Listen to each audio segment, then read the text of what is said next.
రాష్ట్ర వ్యాప్తంగా రెండో రోజు బీఆర్ఎస్ ఆధ్వర్యంలో మహాధర్నా కొనసాగుతుంది. పెద్దపల్లి జిల్లా గోదావరిఖని చౌరస్తాలో ఎమ్మెల్యే కోరుకంటి చందర్ ఆధ్వర్యంలో నిరసన ధర్నా చేపట్టారు. కేంద్ర ప్రభుత్వానికి వ్యతిరేకంగా నినాదాలు చేశారు. గ్యాస్ ధరలను తగ్గించాలని డిమాండ్ చేశారు. కేంద్రం ధరలు పెంచుతూ పేద ప్రజల నడ్డి విరుస్తుందని ఎమ్మెల్యే మండిపడ్డారు. ఇప్పటికే 11 సార్లు గ్యాస్ ధరలు పెంచిందని, 460 రూపాయలు ఉన్న గ్యాస్ ధర 1150 రూపాయలకు చేసిందన్నారు. కేంద్ర ప్రభుత్వం పేద ప్రజలను ఇబ్బందులకు గురిచేస్తుందని విమర్శించారు.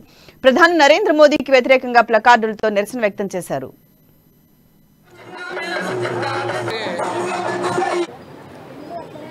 ఎన్నిసార్లు మన ముఖ్యమంత్రి గారు ఎన్ని నిరసనలు ఎన్నిసార్లు చెప్పినా కూడా మళ్ళీ మొన్న 55 రూపాయలు మళ్ళీ పెంచి మనకు 400 రూపాయలు ఉన్నటువంటి